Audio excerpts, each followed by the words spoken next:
Caríssimos irmãos, nós estamos num tempo que a fidelidade que vai exigir de nós não se pode improvisar, não é coisa que você tire como uma carta da manga, que você finja ou que você simule estar conseguindo ser fiel a Deus, ser dócil, porque isso não vai dar certo, não vai colar. Diante da situação de severa apostasia na qual se encontra já uma grande parte do clero e uma grande parte dos fiéis, mas é um pouco da lei de causa e efeito. Eu me explico. O clero vai mal, o povo vai mal. Aquilo que o abade de Sete Fontes, na França, Dom Jean-Baptiste Chotard, dizia da lei da chamada geração espiritual. O sacerdote, ele gera filhos à sua imagem. Um sacerdote que se esmera, que se esforça por ser santo, que põe os meios, que honra a sua fé, que procura manter-se na senda da fidelidade a Deus, da fé católica, portanto tem vida espiritual, tem vida de ascese, tem doutrina católica, celebra bem os sacramentos. É um pouco do que eu estou vendo aqui, certamente. Eu aprendi de sacerdotes santos que era chegar numa paróquia e saber o estado de saúde espiritual ou de penúria na qual ela se encontra. Como é que você vai identificando isso? Como é que se trata o altar? Como é que se trata o sacrário? O nível de ambiente de silêncio da igreja, o cuidado com a sagrada liturgia. Essas coisas vão identificando o quê? Que existe uma saúde espiritual, que existe uma fidelidade a Deus, a igreja que está sendo cuidada ali. Então o padre reza, o padre tem boa doutrina, o padre tem fervor apostólico, o padre tem zelo pelas almas, o rebanho vai no seu passo. O rebanho vai na direção do céu. O rebanho vai na direção da santidade. O rebanho vai na direção daquelas obras de justiça as quais nosso Senhor estabeleceu, e que no início do tempo quaresmal nós tomamos pé, que são a oração, a penitência e a caridade.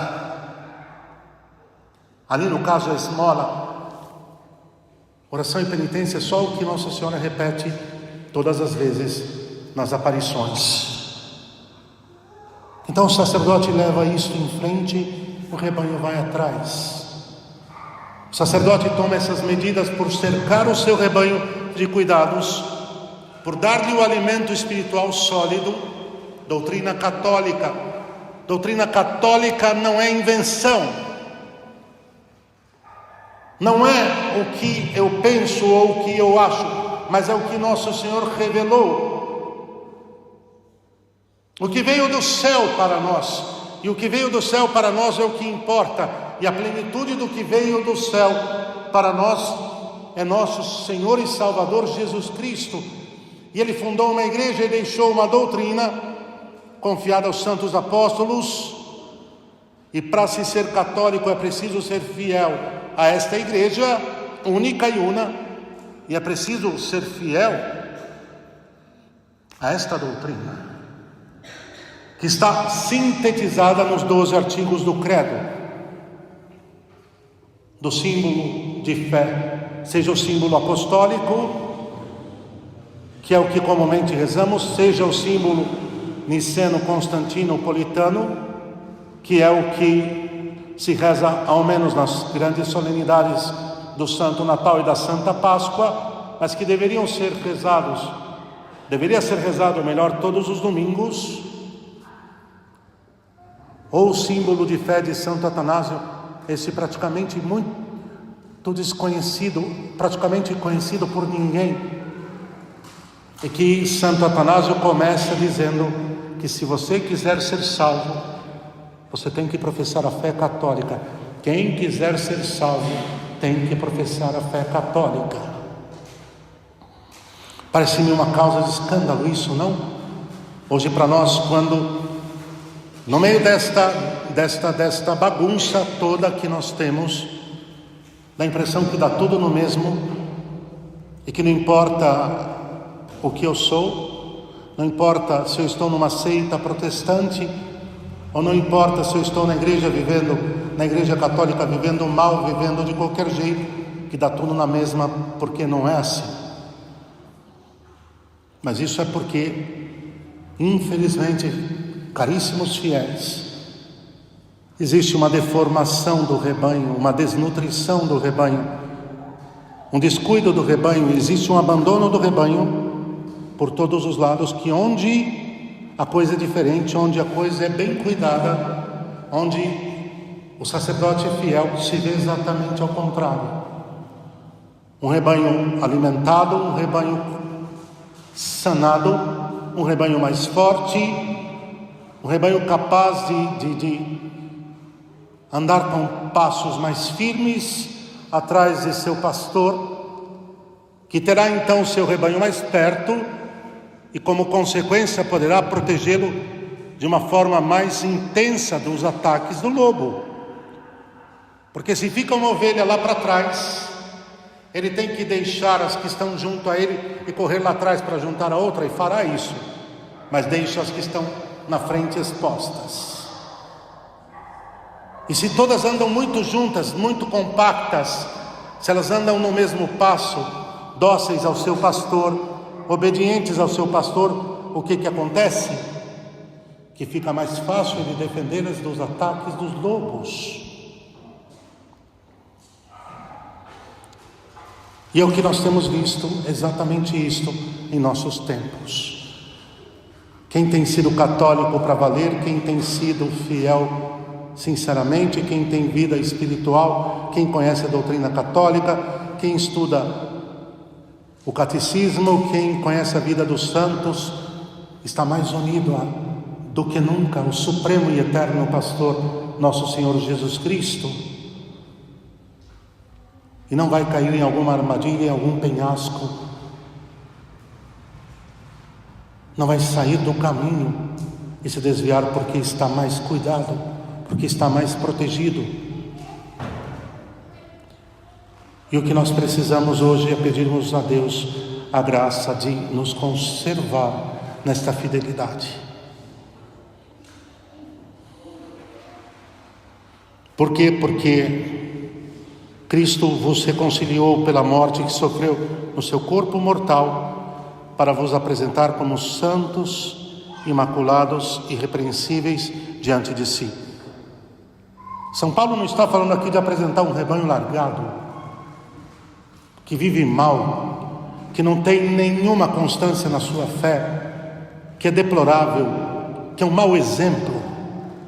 São Paulo não está falando aqui que nosso Senhor vai apresentar ao Eterno Pai qualquer coisa, porque qualquer coisa nosso Senhor não vai apresentar ao Eterno Pai, não vai. Nosso Senhor quer apresentar ao Eterno Pai santos. Nosso Senhor quer apresentar ao Eterno Pai um povo purificado dos seus vícios, das suas más tendências, da sua carnalidade, da sua infidelidade, da sua desobediência, da sua vida mundana.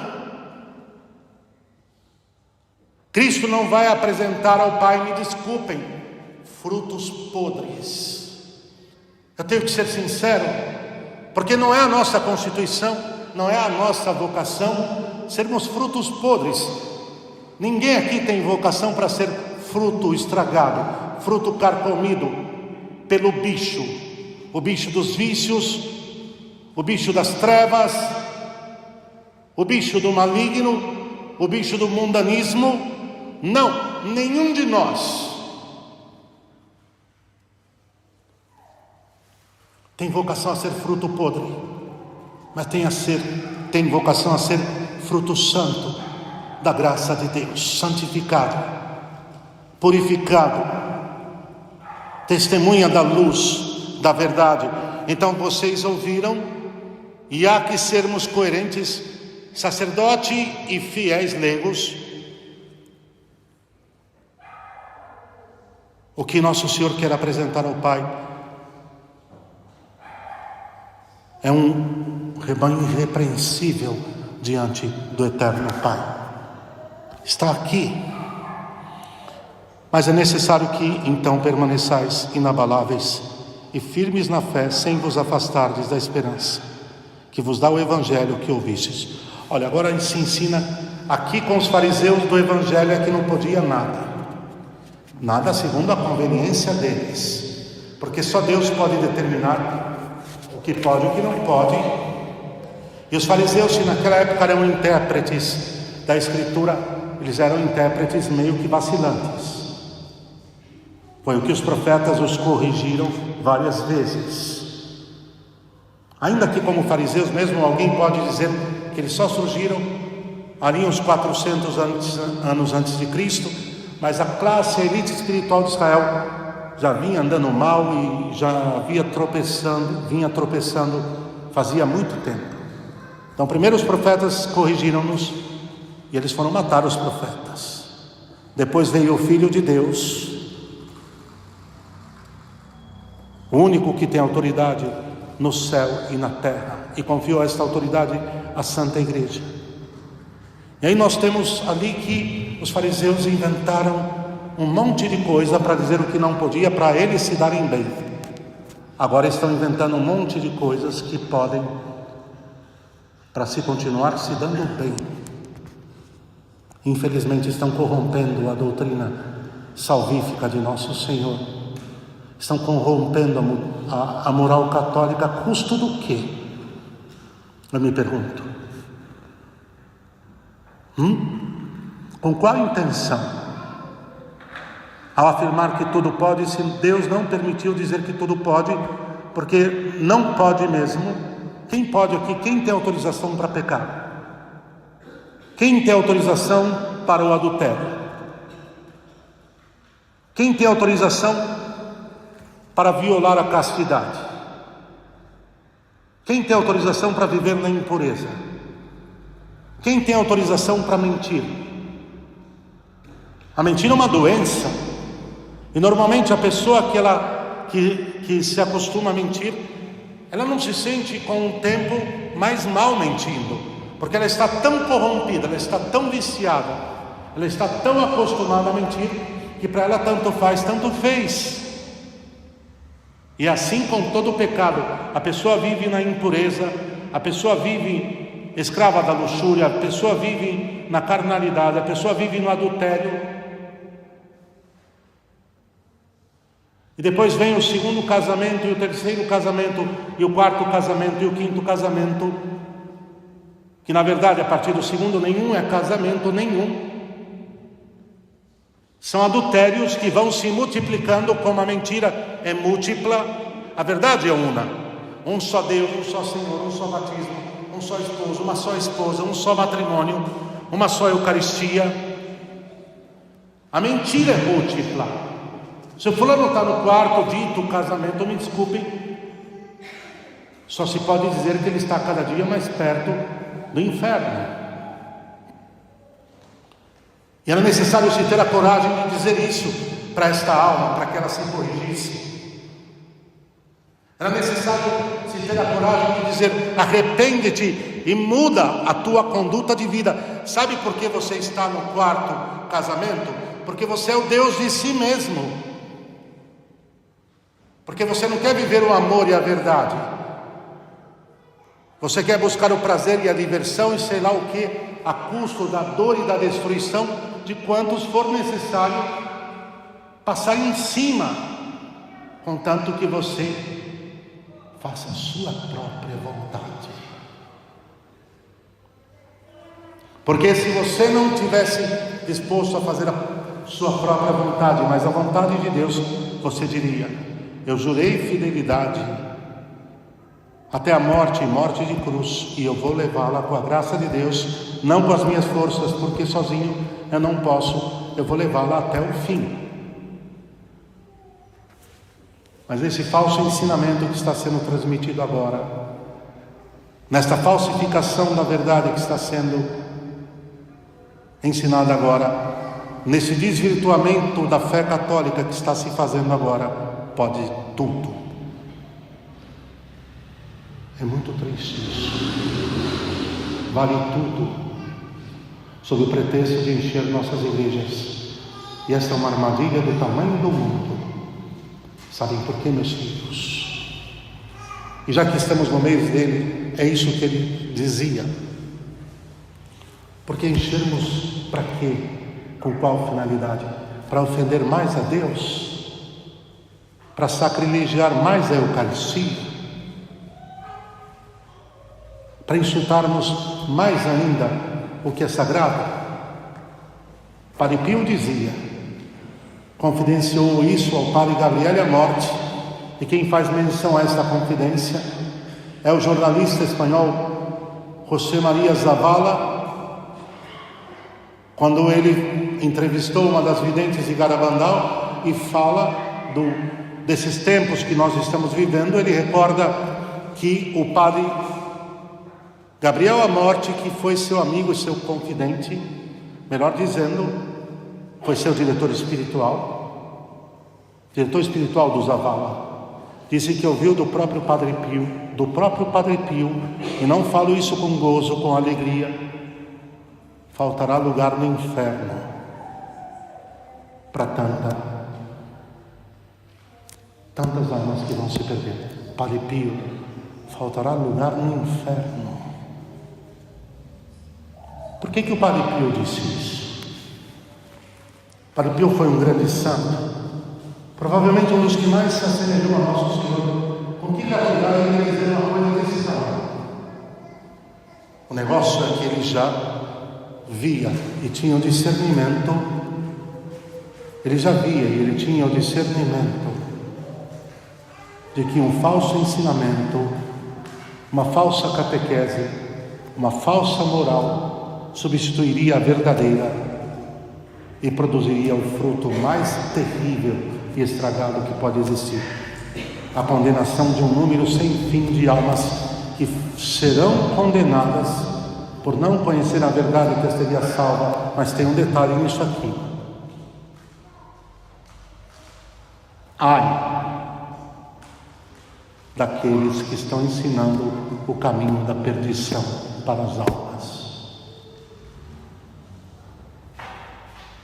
Deus vai destruir cada sacerdote que ensinou o caminho do inferno.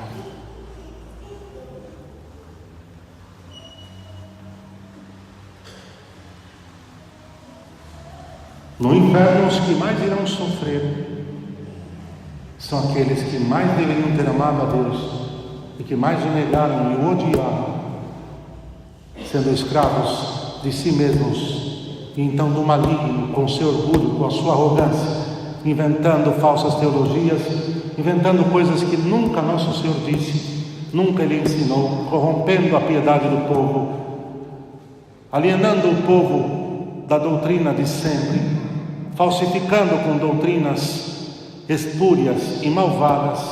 A igreja está encharcada de gente espalhando falsas doutrinas. A teologia da libertação que o diga, esse comunismo disfarçado de cristão infiltrado dentro da igreja. A teologia da libertação que o diga. Olha o tamanho do estrago que fez a teologia da libertação no Brasil. Eu não estou nem aí para essa coisa de IBGE, nem aí, mas só a título de citação, só para se isso vale alguma coisa, e não estou nem aí mesmo. No Brasil nós já somos 49% e estamos descendo. E aí me vem Aí me vem o presidente da Conferência Nacional dos Bispos do Brasil dizer que está preocupado com as almas. Está preocupado com as almas? Não, esse termo é muito alto para eles. Está preocupado com o esvaziamento da igreja?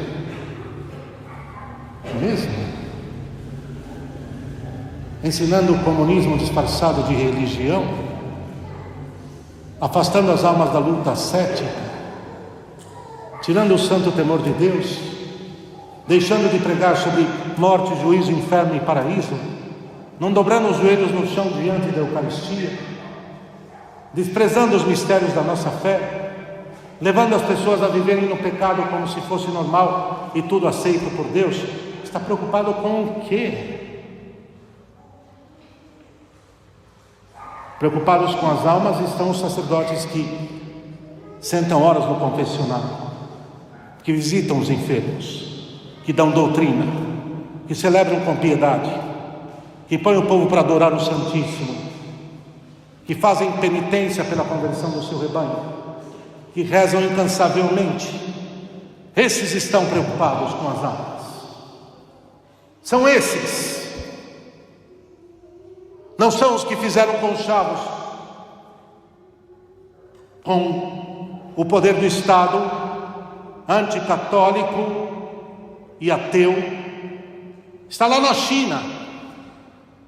Aquela igreja que está na superfície da China não é católica, é falsa. Esses tempos eu tenho um filho espiritual que ia viajar para lá. Ele disse: pai, eu estou indo para a China contra a minha vontade, mas a empresa exigiu, eu tenho que fazer um serviço.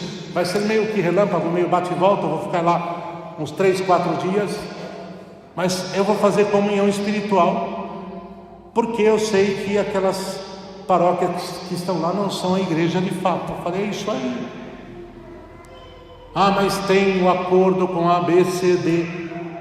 Acordo com as trevas? Se faz um acordo com um Estado que mata aos milhares dos cristãos,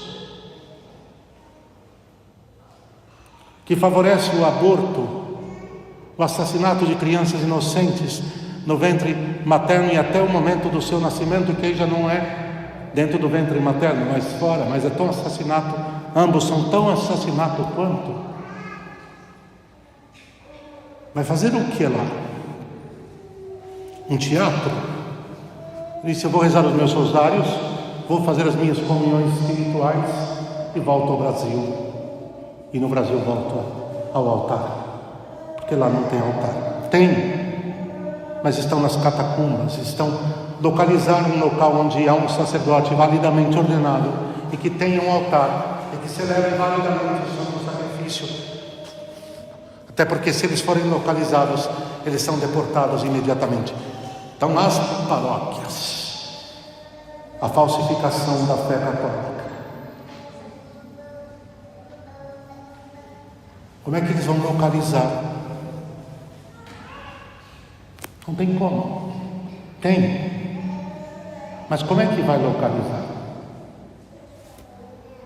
Conheço um caso a 60 quilômetros da capital, onde num apartamento de 49 metros quadrados, 7x7, aos domingos 60 pessoas se juntam para a Santa Missa. Não sei como fazem, porque os vizinhos estão todos de olho, e o sacerdote celebra e elas dispersam depois, meio que estrategicamente. Eu imagino que elas devem ficar grudadas umas nas outras,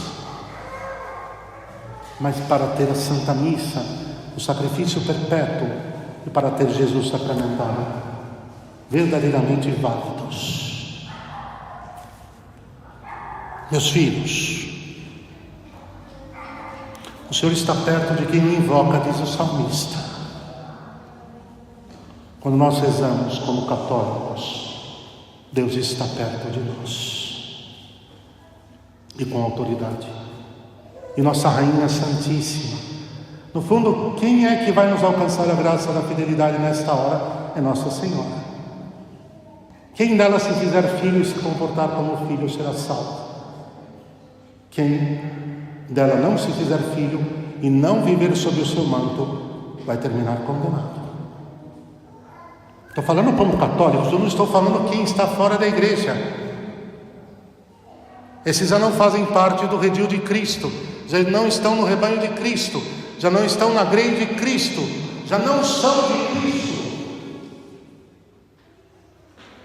Eu estou falando daqueles que estão dentro da Santa Igreja Católica, Apostólica, Romana. Esses ou serão de Maria, ou serão do Anticristo. Não se iludam. Ou serão de Nossa Senhora, da mulher dos Gênesis e do Apocalipse, da nova Eva, ou serão da serpente, serão do dragão apocalíptico. Quem vai nos alcançar a fidelidade é ela. O Senhor está perto de quem o invoca, e quem o invoca com eficácia, e quem o invoca de forma eficiente, quem o invoca através da forma mais eficaz que Ele mandou que invocássemos. Eis tua mãe. Recorre a ela, ela virá até mim, e eu farei a obra. Eis tua mãe. É ordem do Senhor a recebermos em nossa vida, como condição de ter parte nele. E quem não a receber em sua vida, dele não será discípulo. Ele sabia que a igreja precisaria desta Santíssima Mãe. E então confiou a sua igreja na pessoa do discípulo São João Apóstolo, o único dos apóstolos ao pé da cruz. Confiou a sua igreja aos cuidados dela.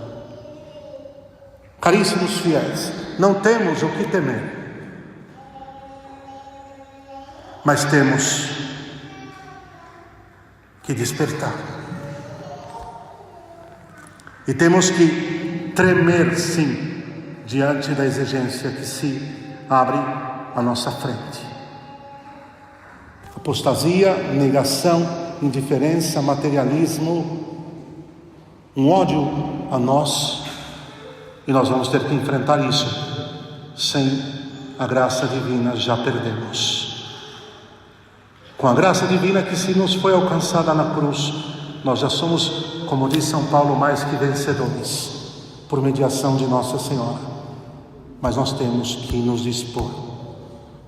Corpo mole, de qualquer jeito, no tranco e no barranco, a moda tanto faz, tanto fez, não vai dar certo. Ou você vai ser católico com todas as letras, o C, o A, o T, o O, o L, o I, o C e o O.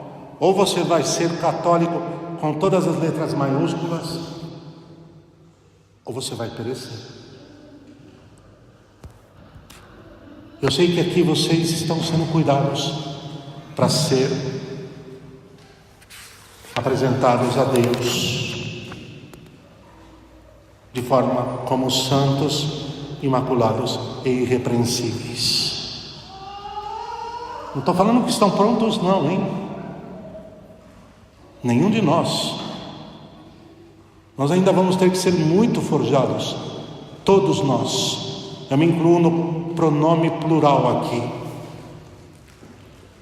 Todos nós.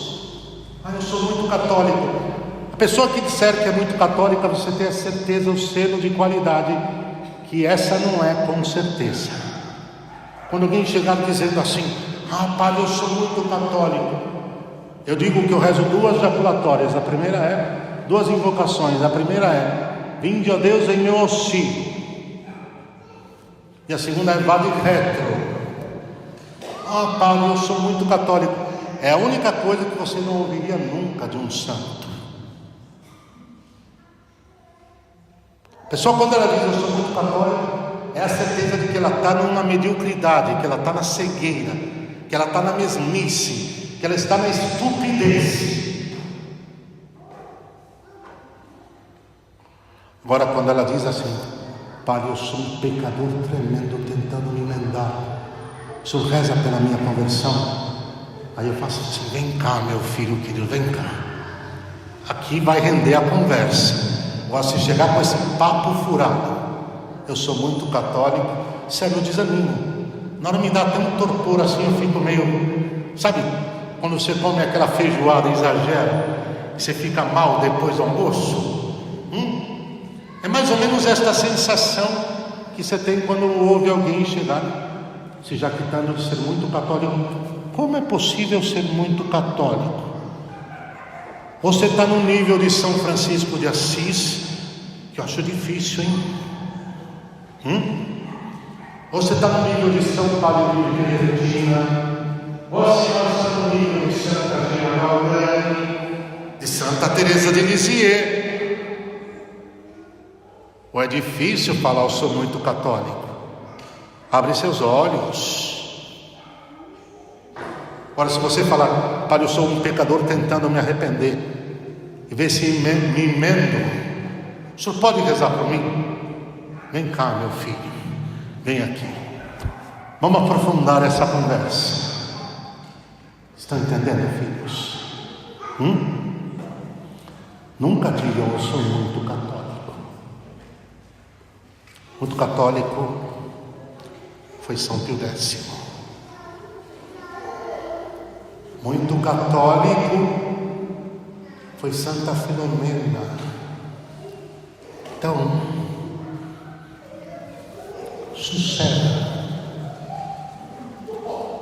sossega, seja humilde e avança de virtude em virtude, que melhor que falar é ser, não é? Melhor que falar é ser. Vamos pedir a Nossa Senhora que nos ajude, celebrando votivamente a sua honra e a sua glória, aquela que a imitação do eterno Deus, como ninguém poderia dizer, a imitação dele, ele de forma infinita e ela de forma imitativa, porque só ele pode de fato dizer, ela poderia dizer, e disse, eu sou. E ela disse, não? Começa dizendo, eu sou, lá na cidade do México, a mãe do verdadeiro Deus. E depois diz lá em Lourdes para Santa Bernadette, eu sou a Imaculada Conceição. Que ela nos ensine, nos ajude a ser o que Deus quer que nós sejamos, meus filhos. Nem o mundo, nem o diabo, nem a falsa igreja, nem a falsa doutrina, nem a falsa moral, nem a enganação, mas o que Deus e sua bimilenar Santa Igreja, que remonta aos santos apóstolos, por intercessão dela, quer que nós sejamos. Louvado sejam os santíssimos nomes de Jesus e de Maria,